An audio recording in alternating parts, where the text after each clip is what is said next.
سورت الکوثر ایک رکوع ہے اور 3 آیات ہیں۔ اس سورت کا دوسرا نام سورت النحر بھی ہے۔ اس کے شان نزول میں ایک روایت آتی ہے، دلائل النبوہ میں ہے کہ جس شخص کی اولاد یعنی بیٹا مر جائے تو عرب اس کو ابتر کہتے تھے۔ ابتر کہتے ہیں جڑ کٹے کو، کہ اس کی نسل ختم ہو گئی۔ جس وقت آپ کے صاحبزادے قاسم یا ابراہیم کا علیہ السلام بچپن میں ہی انتقال ہو گیا تو کفار مکہ نے آپ کو ابتر کہہ کے پکارنا شروع کر دیا یا طعنہ دینے لگے۔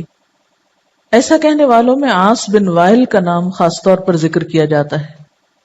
اس کے سامنے جب آپ کا ذکر کیا جاتا، آپ کی کوئی بات کی جاتی تو نفرت سے کہتا اس کی بات چھوڑ دو، یہ کچھ فکر کرنے کی چیز نہیں، کیونکہ وہ تو ابتر ہے، اس کو ختم ہونے دو، اس کا تو کوئی نام لینے والا بھی باقی نہیں رہے گا۔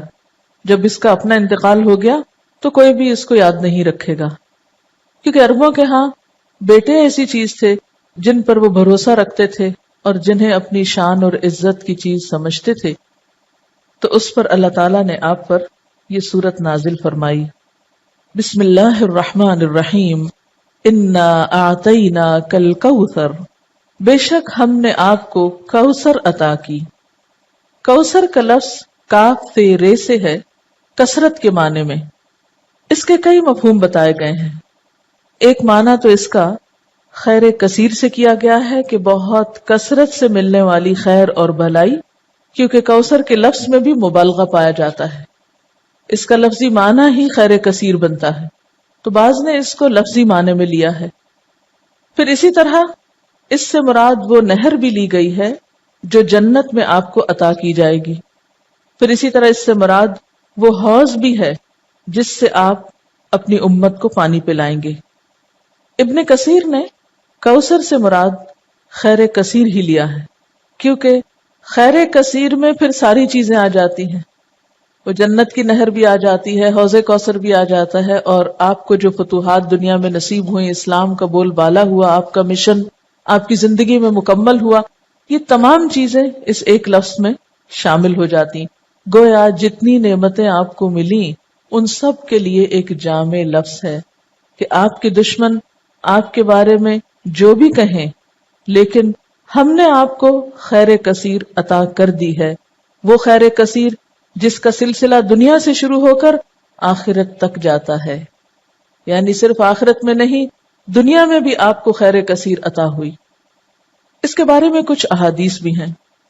حضرت انس کہتے ہیں کہ ایک روز آپ صلی اللہ علیہ وسلم مسجد میں ہمارے درمیان تھے، اچانک آپ پر ایک قسم کی نیند یا بے ہوشی سی طاری ہوئی، پھر ہنستے ہوئے آپ نے سر مبارک اٹھایا۔ ہم نے پوچھا، اے اللہ کے رسول صلی اللہ علیہ وسلم، آپ کے ہنسنے کا سبب کیا ہے؟ آپ نے فرمایا کہ مجھ پر اس وقت ایک سورت نازل ہوئی ہے، یعنی اس سورت کے نازل ہونے پر آپ مسکرائے۔ پھر آپ نے بسم اللہ کے ساتھ یہ سورت کوثر پڑھ کر سنائی۔ پھر فرمایا، تم جانتے ہو کوثر کیا چیز ہے؟ ہم نے کہا اللہ و رسولہ عالم۔ آپ نے فرمایا یہ ایک نہر ہے جس کا میرے رب نے مجھ سے وعدہ فرمایا ہے، جس میں خیر کثیر ہے، اور وہ حوض ہے جس پر میری امت قیامت کے روز پانی پینے کے لیے آئے گی۔ اس کے پانی کے پینے کے برتن آسمان کے ستاروں کی تعداد میں ہوں گے۔ اس وقت بعض لوگوں کو فرشتے حوض سے ہٹا دیں گے تو میں کہوں گا میرے پروردگار یہ تو میری امت ہے۔ اللہ تعالیٰ فرمائے گا آپ نہیں جانتے کہ ان لوگوں نے آپ کے بعد کیسا دین اختیار کیا، یعنی نام آپ کا لیتے تھے لیکن طریقے آپ والے نہیں تھے۔ بہرحال اس نہر کے بارے میں معراج کے واقعے میں بھی کچھ تفصیلات ملتی ہیں۔ بخاری کی روایت ہے، آپ صلی اللہ علیہ وسلم نے معراج کے واقعے میں فرمایا، میں ایک نہر پہ پہنچا جس کے دونوں کناروں پر خولدار موتیوں کے ڈیرے لگے تھے۔ میں نے جبریل سے پوچھا یہ نہر کیا ہے؟ اس نے جواب دیا یہ کوثر ہے۔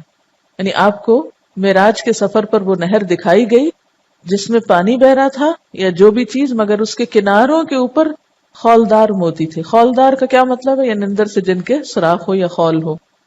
سیدنا ابو عبیدہ نے حضرت عائشہ سے پوچھا کہ کوثر سے کیا مراد ہے؟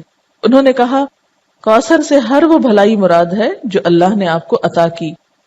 ابو بشیر کہتے ہیں کہ میں نے سعید بن جبیر سے کہا، یعنی مختلف لوگ اس کے بارے میں سوال جواب کرتے رہے کہ لوگ کہتے ہیں کہ کوثر جنت میں ایک نہر کا نام ہے۔ سعید نے جواب دیا جنت والی نہر بھی اس بھلائی میں داخل ہے جو اللہ نے آپ کو عطا کی ہے۔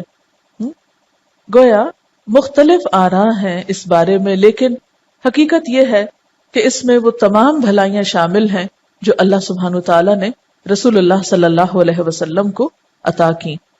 آخرت کی بھلائیوں کے علاوہ دنیا کی بھلائیاں اگر آپ دیکھیے، جن کا ذکر کل بھی ہوا اور پھر اس سے پہلے بھی، وَالضُّحَىٰ وَاللَّيْلِ إِذَا سَجَىٰ مَا وَدَّعَكَ رَبُّكَ وَمَا قَلَىٰ وَلَلْآخِرَةُ خَيْرٌ لَكَ مِنَ الْأُولَىٰ وَلَسَوْفَ يُعْطِيكَ رَبُّكَ فَتَرْضَىٰ۔